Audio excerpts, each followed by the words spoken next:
Hello Internet, welcome back to another episode of Xenoblade Chronicles 2. In the last episode, we helped Tora make Poppy. That's it. This time, we're going to experience why I hate playing as Tora. Basically just the noises. We're going to be sleeping in an inn. Not Don't Rest. I want a short rest. Codewig Inn is the only inn in Torgoth as far as I know, because I finally have enough bonus EXP to actually level characters up. Off screen, I went ahead and did a ton of salvaging, so I made a huge profit, and now I have about 40,000 gold when we ended the last episode with like 300. Salvaging is a very, very, very good use of your time if you need money, and on that note, I also managed to level up Torgoth to development level 2 just by selling the stuff that I got through salvaging to the salvage shop, which is not the odds and ends store, but it's actually the Mosnak Exchange. You want to sell stuff that you get in sets when you go through salvaging so you can get the most money, and you can only sell things in sets when you sell them at, I can think of it, exchanges. I don't know why it like escaped my head so fast, but I'm playing as Tora mostly just so I can show how he plays. Tora is a defender, which means he can take a lot of hits. He has a lot of HP, and that's basically what he's the best at doing. He also has pretty good dexterity, but not agility. Yeah, as you can see, his dexterity is pretty much on par with Rex's, but his strength is much lower, his ether is much lower, his luck is much lower, his agility is much lower. Tora is just kind of there to take hits. His weapon is the drill shield, which is unique to only him. He basically specializes in just gathering aggro. Rigid shield puts him in a state where he cannot attack, but it recharges other arts when he is attacked, and it restores 6% of his HP when he guards. This is not a great art, which is why I don't have it equipped to him. Actually, it's not bad, it's just not something I would use. But all three of his other arts are physical. I'm going to give Spinning Cutter a level up because it draws a lot of aggro from characters all around him. As you can see, its range is a circle around him. As for Rex, I have Korra in the front because I was trying to get some level ups on the affinity chart, and I did. I'll be so popular, it'll be unreal. Stop talking, Korra. I unlocked Potion Hoarder. It extends the time HP potions remain on the ground by 60 seconds, which is actually huge. That's an entire minute. And it affects all characters in Blade, so that's incredible. So unfortunately, she does actually have some redeeming qualities, including Potion Hoarder. I could have sworn Pyra unlocked something too, but apparently not. But, yeah, Korra did at the very least. And we are nowhere near level 2 for trust with her. So... Oh, Poppy unlocked something else. Poppy unlocked Guard Shift, which increases block rate by 10%. That is a Blade art, so it just occasionally gets given to Tora. Did not mean to drop my Joy-Cons. We should actually buy a core ship for Poppy right away, which I just completely forgot to do. But, yeah. They don't start Poppy with a weapon that's on par with the rest of your party. It's just going to be at the base 13 base power, so you're going to want to buy a core chip for her as soon as you can. I'm going to buy a wing chip, because it's the most powerful. We get the Nashi shield. That's a name. On top of that, Tora does not have any accessories equipped. Okay, he starts with a Nopon mask, which increases aggro every second. The Beast Hood increases aggro reduction. I bought another Nabon mask expecting Tora, and turns out that was just a gigantic waste, so let's give him the Rigid Vest because it increases his HP. And I guess I'll give him a pouch item too. Love Source is plus 15% party gauge gain for an hour. That's actually incredible. I believe you can only get the 10 that you get in the beginning of or in the DLC pass anyway. You can probably get them otherwise. I'm going to use one because Tora's one of his typed of items is drinks. And I'll use one on Rex too, just because filling up the party gauge is great. Rex likes drinks, and so does Cora, apparently. I didn't know that. But, yeah. Other than that, I think we're good to go. So let's go and rescue Nia, which is our goal for this episode. And Poppy has unlocked level 2. And it looks like Cora has 2? And Pyra's unlocked level 3? What? Is that what the Love Source does? Does it just increase the affinity level with blades? Yeah, it unlocked all of level 2 for Poppy, all of level 3 for Poppy, all of level 2 for Cora, all of level 3 for Cora, and all of level 3 for Pyra. Jeez! I did not know the Love Source did that, but that's actually incredible. Okay. One more thing with Poppy, actually, that I forgot. Poppy Swap. This is how you give her different blade arts. As you can see, she starts up with AC Reaction Nullify 1.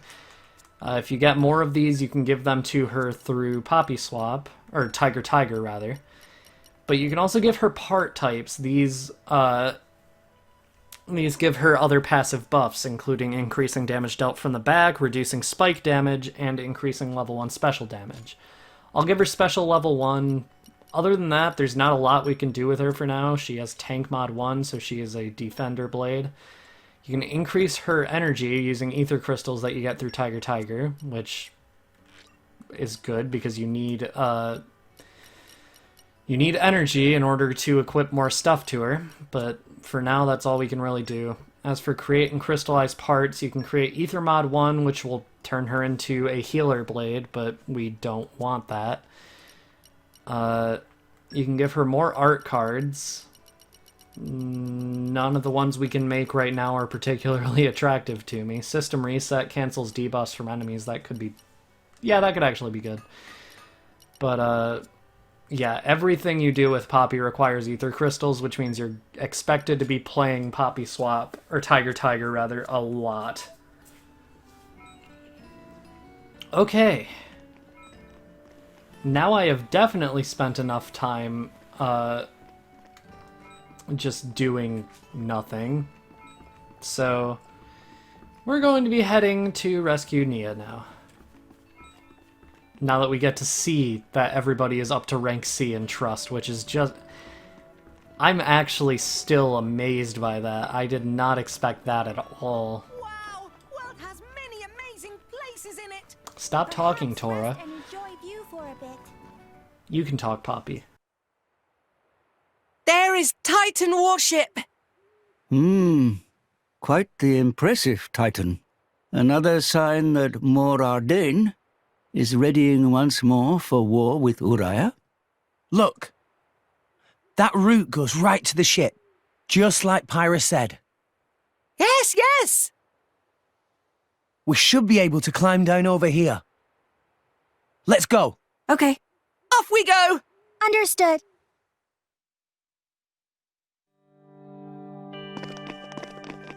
So let's go. As you can see over there, there is the Ardanian military base, which Tora said is heavily guarded, but we can go down around here. Tora, just take a peek here. Stop talking, Tora. Okay. Tora's voice actor is not bad. He fits the character incredibly well. But, Tora's dialogue is just awful. At least when you do, like, tiny things like check collection points or treasure troves or just jump. As such. I don't know. I just have very negative feelings about Tora. Dora, just At least when you're playing as him, especially. But I might get over it. We'll see. I have to play as him for a little bit because I want to show how he actually works in battle, because that's the only place where he actually functions differently than Rex at all.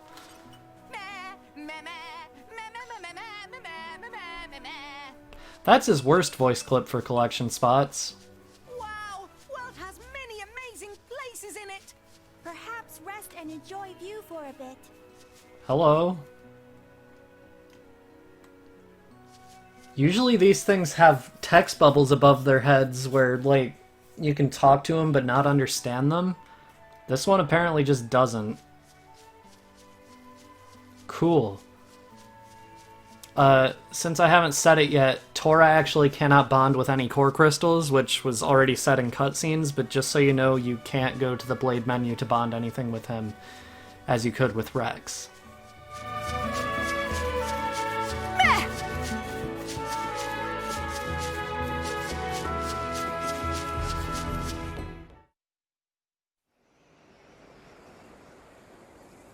Looks pretty high. Give me a moment.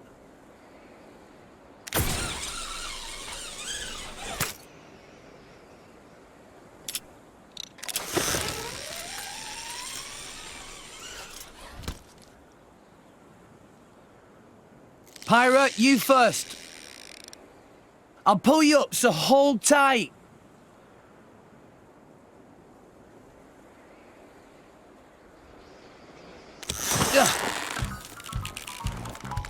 So heavy. What did you say? Yow! Now, look here, Rex. You can't just go and call a lady heavy. Oh, Rex, a little tactless. Sorry about that. I guess I was just surprised. No, it's not your fault. Ooh, she heavier than Tora for sure. But that just means Pyra grown to impressive height. It is good thing. Pyra should be proud.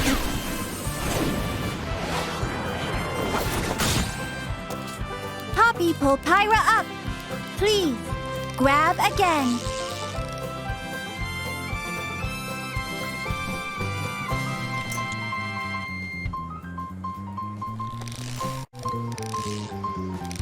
Nice, Poppy. Poppy, artificial blade. This is no problem. Poppy could lift Gonzalez if necessary.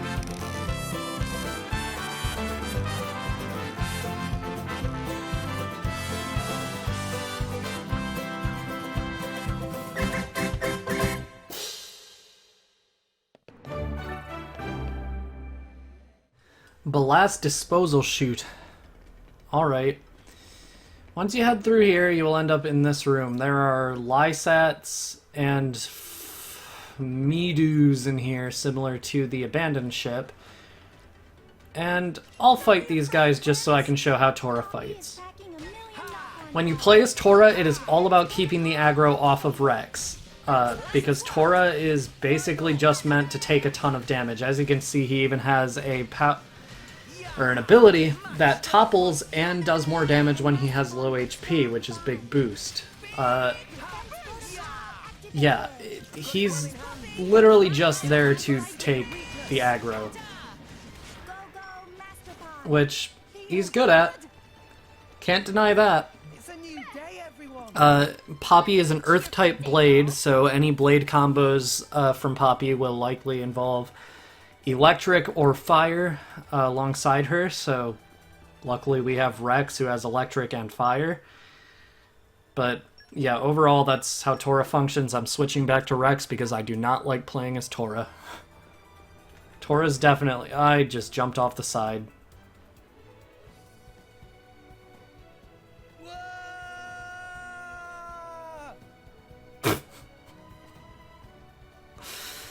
Okay. tell I'm not great at maneuvering in this game. Watch where you're going next time. Jeez, Pyra, that's like the most forceful I've ever heard you. Like, I understand, I am dumb, but... Jeez, it's just not expected from you of all characters. But I accept it because Pyra's cute and cool, so... She could just walk all over me and I would not care. Port sidewalk. Okay, well, as soon as you enter, you're likely to gather the attention of multiple Ardanian guards. That one just walked away. Okay. He's just leaving his buddy to die. That's not very nice of him, but I'll accept it. Ardanian soldiers are super weak, especially on their own. Like, before they had Bridget and Podrick to back them up. Now they don't, so they're just kind of weak. Although if you do take them on in large groups, they are definitely a bit tougher. I'm lucky to be facing them all, like, 1-on-1 or 2-on-2 so far, so... Yeah, so far things are going well here. We're also higher leveled than them because of the inn, so... Bonus EXP can get you pretty far ahead of enemies in this game, so... I do recommend sleeping in inns whenever you're able. That door over there is locked, so we have to go through this way. Poppy power! Calm your mind. Poppy power is one of my favorite Poppy lines in this game. As we can see, the objective is this way.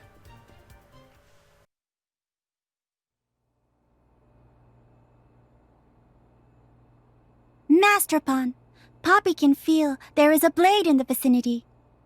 Oh, but how can Poppy tell that? Unclear. Poppy feel other blade like wave in air. Huh.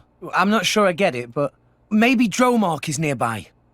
Let's try opening up some of these doors.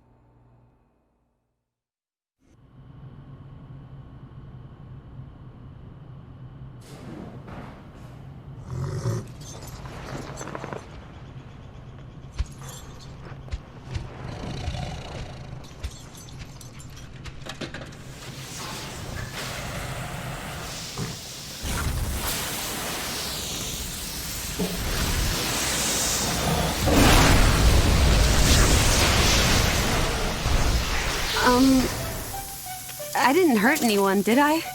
Everyone check your eyebrows. I'm sorry. It's hard to judge the power sometimes. Pyra, Rex, Dromark, it's good to see you alive. It very good! See, Master Pawn? There was a blade here. Master Titan, and forgive me, but who are they?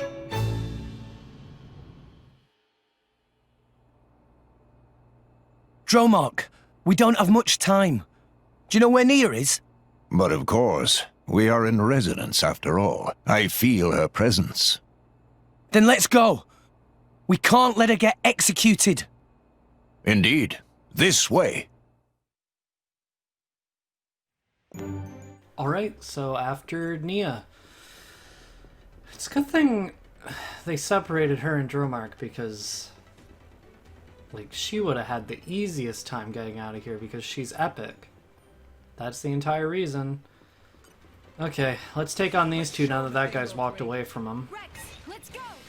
Yeah, this isn't as much of a stealth mission as the game would have you believe. There are no, like, stealth segments in this game, and I am super thankful for that because stealth segments suck in games that are not stealth games.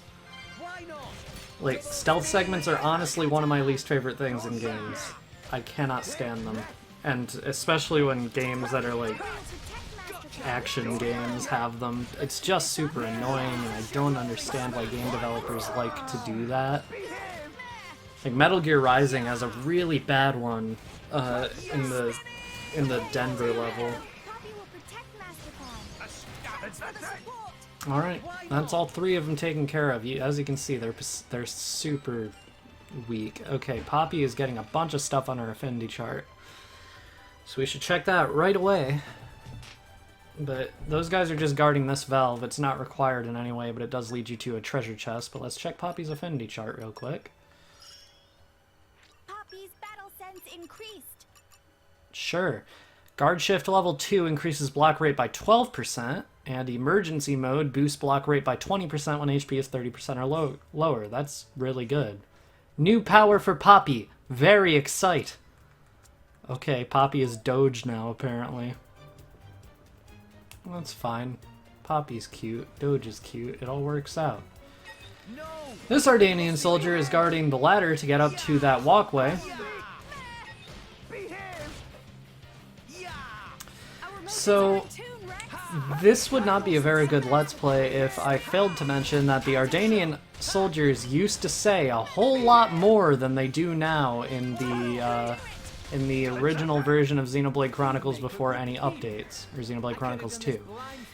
So, I'll just play all of their voice clips for you now while we're heading to get this treasure chest and then heading back, because they're wonderful. Behave! There! Think you can take me! Don't forget me! You're done! Think you can take me! Don't forget me! Think you can take me! Don't forget me! You're done! Think you can take me! Don't forget me! You're done! Think you can take me! Don't forget me! You're done! Think you can take me! Don't forget me! You're done! Think you can take me! Don't forget me! You can take me! Isn't it wonderful? And people were rightfully upset when this was removed, because you know what? There's just something so charming about it. Rest in peace, original Ardanian soldiers. Nobody could take you, but they'll never forget you. Let me target this guy, game. Thank you. I don't know why it wasn't letting me target him at first, but whatever. I also want to bring attention to how cool the Aegis sword is that Rex is using. Weapons don't really change the way they look very much in this game as opposed to Xenoblade Chronicles 1, and Rex's sword is one that doesn't at all. But it's so cool looking. And on that note, the sword Rex was using before we rescued Pyra is called the Junk Sword in the game's files. There was no way to check it before, but it's called the Junk Sword, which is a reference to Shulk's original sword in Xenoblade Chronicles 1 before getting the Monado, which is also called the Junk Sword. On top of that, there are names for Malos and Jin's weapons as well. I don't know them off the top of my head, but they're some generic names probably, because you don't get to check their weapons. Okay, living quarters. Well, now that this is actually a stealth mission, because I'm not playing a New Game Plus, it's probably not a great idea, but let's just fight all of them at once. It can't be that difficult. As you can see, this Haken scout goes ahead and tells everybody in the room that you're here. I'm pretty sure if you are going to attack one of the soldiers, the rest of them will lock onto you anyway, but whatever. Let's go Rolling Smash. Rolling Smash on top of Spinning Edge with Tora is a really great combination because it keeps the aggro on Tora basically 100% of the time, which sounds kind of mean, but it's a good thing, just overall. Rex and Tora also just have really good synergy in terms of blade combos because Rex can do heat, or Tora can do stone, Rex can do a Mega Explosion, or whatever the second level of fire is. And then Tora can just do ground again, or stone again. Volcano, that's it. And that's a really good blade combo. Alright, we check this treasure trove now that the other scout is leaving the room, despite definitely seeing us. There's no way that guy's eyes are that bad. We can move right past this office and head here. No doubt about it. That's the place. Who are you people? They're the terrorist friends. We are her friends, but I won't let you call her a terrorist. Think you can take me! Do it like I showed. Alright, Ardanian Sergeant and Ardanian Soldier. We should probably take out the Soldier first, because he sounds more less threatening than the Sergeant. So I'd rather fight the Sergeant on his own. That's like the reverse of how it should actually probably go, but whatever. This is not a difficult fight. The Ardanian Sergeant is basically just another Ardanian soldier, so you should not have any trouble with this fight at all whatsoever. No matter, like, even if you're still level 8 and 9, despite these guys being level 11 and 12 respectively, this is not challenging in the slightest. Especially now that we're at max affinity with Pyra and Poppy.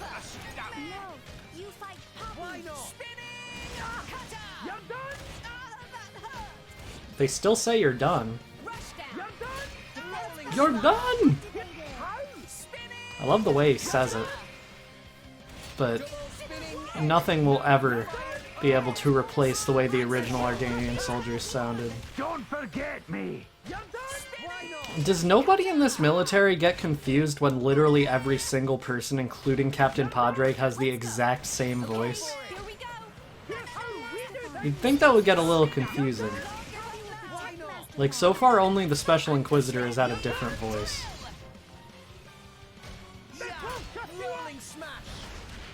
Alright, hurry up and die. Thank you. Tora almost died there. Wasn't talking to you, Tora, unfortunately.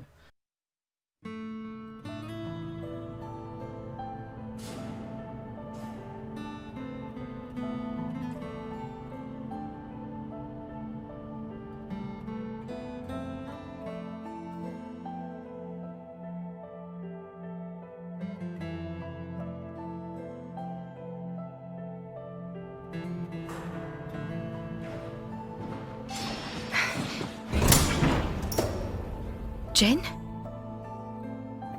You alright, Nia? Rex? You... My lady, apologies for my late arrival. Don't mention it. I didn't think anyone was coming at all. As if we'd leave you. Always help those who help you. That's the second rule of the Salvage's Code. Well, that's you all over, ain't it? Rex! Tora has found escape route! Hurry! Hurry! A Nopon? He has been of some assistance. We made a new friend. Nice to meet you. Well, I think we've overstayed our welcome here. Time to get moving. I think that's a pretty good place to leave off now that we have Nia back, the best character. So next time on Xenoblade Chronicles 2. Okay, you don't need to explain roles. I already did that. I also explained Poppy Swap. Okay. Now that we have Pyra, or Nia, as I was saying, next time on Xenoblade Chronicles 2, we are going to be heading out of this ship and saving Nia. We've saved Nia, it's more just a matter of getting her out of the ship now. See you guys then.